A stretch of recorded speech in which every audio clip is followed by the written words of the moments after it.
मेरा नाम है झिलमिल और आज का हमारा एडिटोरियल एनालिसिस है इंडियाज़ एनर्जी डायनामिक्स।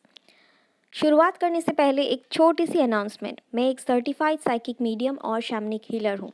तो अगर आपको किसी भी क्षेत्र में चाहे लव, करियर, फाइनेंस या फिर मनी, हेल्थ रिलेटेड कोई भी गाइडेंस चाहिए या उन क्षेत्रों में कोई किसी भी तरह से ब्लॉकेजेस है तो वो ब्लॉकेजेस को रिमूव करना है, तो आप मुझे मेरे इंस्टाग्राम हैंडल clairvoyant.shivanshi कॉन्टैक्ट कर सकते हो।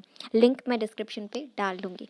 हम बहुत जल्दी अपना मर्चेंटाइज ऑयल्स एंड स्पेल्स जो है वो लॉन्च करने जा रहे हैं, तो जो जिससे जो है आपकी किसी भी तरह की ब्लॉकेजेस होगी इन योर चक्रास या फिर in your Auric field, in your light bodies, उसको रिमूव किया जा सकता है और आपकी मैनिफेस्टेशंस को पूरा किया जा सकता है।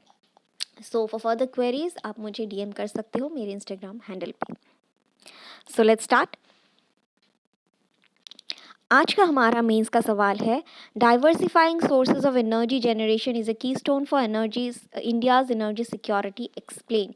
इंडिया का एनर्जी डायनामिक्स क्या है, वर्ल्ड एनर्जी क्राइसिस में इंडिया किस तरह से एनर्जी को कंट्रीब्यूट कर रहा है, किस तरह की प्रॉब्लम्स फेस कर रहे हैं, गवर्नमेंट के किस तरह के इनिशिएटिव्स है और क्या किया जा सकता है आगे, इसके बारे में आज की वीडियो में हम डिटेल में डिस्कस करेंगे। सबसे पहले हम इंट्रो में बात करेंगे कि इंटरनेशनल एनर्जी एजेंसी जो है, जो कि ग्लोबल एनर्जी क्राइसिस के रिलेटेड उन्होंने ये स्टेटमेंट पास किया है कि इंडिया का एनर्जी डिमांड जो है वो 3% राइज करेगा अंटिल 2020, क्योंकि इंडिया में फास्ट मेजॉरिटी से अर्बनाइजेशन और इंडस्ट्रियलाइजेशन हो रहा है, जिसके तहत जो है इंडिया का जो एनर्जी डिमांड है वो काफ़ी हद तक राइज करेगा बाय 2030। इंडिया ने काफ़ी तरह से जो रिन्यूएबल इनिशिएटिव्स जो है वो लागू किए हैं, बट फिर भी ड्यू टू सर्टेन विघ्न या ब्लॉकेजेस, आप इसको कोविड इंड्यूस ब्लॉकेजेस बोल लो या फिर क्लाइमेट चेंज बोल लो, जिसकी वजह से ये रिन्यूएबल जो इम्प्लीमेंटेशन है, रिन्यूएबल एनर्जी का जो इम्प्लीमेंटेशन है वो पूरी तरह से सफल नहीं हो पा रहा है। अब बात करते हैं कि इंडिया की जो जगह है इन terms of oil consumer, India third rank पे आता है। वो India is the third largest oil consumer country after USA and China. India जो है 80% ऑफ इट्स ऑयल जो है वो नीड्स को कवर करता है by the process of importing. वो डोमेस्टिक 20% ही बनाता है और 80% जो है, जो ऑयल कंजम्पशन है वो इम्पोर्ट किया जाता है, which is a red flag. India जो है वो third largest oil consumer country है in the entire world.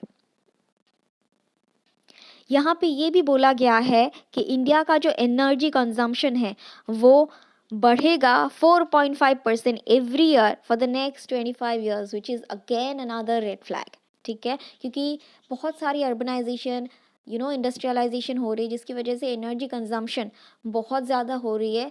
On the contrary हम लोग मोस्ट ऑफ द एनर्जीज जो है 80% एनर्जी हम लोग इम्पोर्ट करते हैं इंस्टेड ऑफ डोमेस्टिकेटली जो है वो डोमेस्टिकली प्रोड्यूस करना, sorry. Recently, due to high international crude oil prices, current account deficit, which is CAD, inflated because of higher cost of oil import, raising concerns about long-term economic stability in India. CAD क्या है, उससे economic stability किस तरह से होगा, वो हम लोग जब इकोनॉमिक्स कवर करेंगे या डेली न्यूज़ एनालिसिस कवर करेंगे उसमें हम लोग डिटेल में डिस्कस करेंगे। अभी के लिए बस इतना जान लीजिए कि इंटरनेशनल क्रूड ऑयल प्राइसेस जब बढ़ती है तो हमारी इकोनॉमिक स्टेबिलिटी में भी प्रॉब्लम्स आती है, क्योंकि सीएडी भी जो है वो इन्फ्लेट हो जाती है। अब हम देखेंगे मेजर कंसर्न्स क्या क्या है। सबसे पहला कंसर्न है प्राइस हाइक। अभी हाल ही में जो है वो कॉन्फ्लिक्ट हुआ था बिटवीन रशिया एंड यूक्रेन, जिसकी वजह से जो है यूरोप ने भी अपना कोल प्रोक्योरमेंट का सेंटर बदल लिया है और यूरोप ने चूज़ किया है इंडोनेशिया, ऑस्ट्रेलिया और साउथ अफ्रीका। जो पहले प्रोक्योरमेंट सेंटर था for only China and India, अभी जो है कोल प्रोक्योरमेंट सेंटर एक कॉमन पूल बन गया है for Europe. Europe is such a huge country. Europe, China, India सभी एक ही जगह पे कूद पड़े हैं। जैसे कि यहाँ पे बोला गया है कि हम क्या कोई मंदिर का घंटा है कि सब आके बजा रहे हैं। तो ये जो है, just a sec, Indonesia, Australia and South Africa जो है, Indonesia, Australia and South Africa जो है वो एक कॉमन पूल बन गया है बिटवीन न्यूमरस कंट्रीज़। जो पहले सिर्फ चाइना और इंडिया का था, अभी यूरोप ने भी इसमें हाथ मारना स्टार्ट कर दिया है। जब डिमांड बढ़ रही है तो बट ऑब्वियसली प्राइस हाइक तो होएगा ही, तो जिसकी वजह से काफ़ी ज़्यादा प्राइस हाइक देखने को मिलता है। अब सेकेंड कंसर्न है रिस्क टू हेल्थ। अभी भी कई जगह पे स्पेशली रूरल एरियाज़ में जो है वो पोल्यूशन, एयर पोल्यूशन का बहुत ज़्यादा खतरा है। एयर पोल्यूशन से अस्थमा और lung related, bronchitis related diseases हो सकती है, स्पेसिफिकली टू द वुमेन, जो कि आज भी जो है कोल या जो है वुड इस तरह से अपना फ्यूल, इस तरह की फ्यूल यूज़ करती है फॉर कुकिंग पर्पसेस, जिसकी वजह से हेल्थ हज़ार्ड्स की रिस्क बहुत ज़्यादा हो गई है, होती है। तीसरा मेजर क्राइसिस है कि फ्यूल प्राइस एंड इन्फ्लेशन। जब फ्यूल प्राइस जो है वो बढ़ती है, जैसे कि हमको सुनने को मिलता है पेट्रोल की प्राइसेस बढ़ेगी तो सामान की प्राइसेस भी धीरे धीरे बढ़ेगी। गवर्नमेंट ने ऑयल पे सब्सिडी दिया है, लेकिन इसके बावजूद जो फ्राइट की कॉस्ट होती है वो जब बढ़ती है तो ऑटोमेटिकली गुड्स एंड कमोडिटीज़ की प्राइस जो है वो बढ़ती है। इसको डिटेल में हम लोग जब इकोनॉमिक्स का चैप्टर कवर करेंगे वो हम डिटेल्स में डिस्कस करेंगे कि फ्यूल प्राइस इन्फ्लेशन को किस तरह से बढ़ाती है। So concerns over affordability and retail inflation. Despite high subsidies to oil, India ranks low in affordability of petrol and diesel. Petrol prices directly affect retail inflation. Diesel account for 60-70 of India's freight cost. High freight cost due to rise in diesel prices increases prices for products across the board. Petrol या diesel की या fuel prices जब hike होती है तो automatically जो है वो बाकी सारे सामानों की प्राइसेस भी देखने को मिलती है। इसके बारे में हम लोग डेडिकेटेड वीडियो एक मैं कह रही हूँ कि नेक्स्ट वीडियो में ही हम डालेंगे कि how does fuel price affects inflation, क्योंकि इस वीडियो में पूरा टर्म्स कवर करूँगी तो it will take a longer time. तो अब हम देखेंगे कि what are the government initiatives in terms of this concerns. प्रधानमंत्री सहज बिजली हर घर योजना सौभाग्य, उसके बाद green energy corridor GEC, national solar mission and प्रधानमंत्री उज्ज्वला योजना दैट इज PMUY।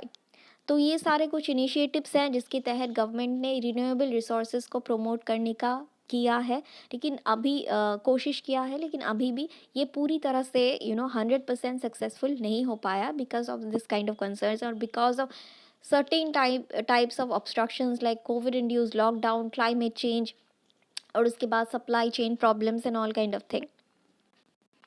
अब हम देखेंगे कि वे अहेड क्या है, इस क्षेत्र में क्या और किया जा सकता है। सबसे पहला है कि diversifying India's energy mix. Renewable resources जैसे कि बायोगैस हो गया, उसके बाद जो ऑलरेडी रिन्यूएबल किया जा सकता है, बायोगैस को इम्प्लीमेंट किया जा सकता है। इन सारे नीड्स को और ज़्यादा इम्प्लीमेंट करना चाहिए या डिवर्सिफाई करना चाहिए instead of those which can be depleted. Non renewable sources से हट के हमें रिन्यूएबल रिसोर्सेज का और ज़्यादा बढ़ावा देना चाहिए और ज़्यादा डिवर्सिफाई करना चाहिए। The use of non-renewable energy can contribute to the development of low-carbon development strategies and generate employment opportunities to the country's working population। इससे दो चीज़ें होंगी कि कार्बन जो है प्रोडक्शन कम होगा, हमको दूसरों से इम्पोर्ट नहीं करना पड़ेगा नॉन रिन्यूएबल रिसोर्सेज। उसके बाद इंडिया में एम्प्लॉयमेंट की जो प्रॉब्लम है अनएम्प्लॉयमेंट की, वो काफ़ी हद तक कम होगी, क्योंकि रिन्यूएबल रिसोर्सेज में जो प्लान्स वगैरह बनेंगे उसमें काफ़ी सारे लोगों को काम मिलेगा, तो एम्प्लॉयमेंट की भी प्रॉब्लम काफ़ी हद तक सॉल्व हो जाएगी। दूसरा वे अहेड है, दूसरा चीज़ किया जा सकता है कि SDG गोल्स जो है affordable and clean energy, SDG goals 7 जो है उसको अच्छी तरह से इम्प्लीमेंट किया। इसको भी ऑल द SDG गोल्स के अम्ब्रेला में लेके आना है और इसको स्ट्रिक्ट मॉनिटर करना है और इस पे जो है बहुत सारी पॉलिसीज़ बनानी है और ये जो SDG गोल है, SDG goal 7 affordable and clean energy, इसको अच्छी तरह से इम्प्लीमेंट करना है। Making sustainable development goal a reality. To achieve sustainable goals like zero hunger, zero malnutrition, zero poverty, and universal well-being, energy security will be crucial. Tackling these issues under a common umbrella with stringent monitoring mechanism at the local level to oversee implementation of policies can help India realize the goal of energy security. यहाँ पे ये वाला जो energy security का गोल है इसको एक common umbrella of SDG goals में लिया जा सकता है ताकि जो इसकी मॉनिटरिंग मैकेनिज्म है वो और ज़्यादा स्ट्रिक्ट हो जाए और वो लोकल लेवल पे ग्राउंड लेवल पे इस पे काम किया जा सके.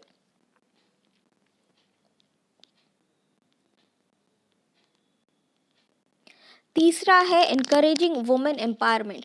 वुमेन जो कि अभी भी जो है वो ऊड से खाना बनाती है या कोयले से खाना बनाती है उनको अवेयरनेस जागृत करना कि इससे नहीं बनाना है. गवर्नमेंट ने आपको ये फैसिलिटी दी है तो आप ग्रीन एनर्जीज यूज़ करो, इसको यूज़ मत करो. तो अवेयरनेस जागृत करना है स्पेसिफिकली अमंग्स द वुमेन.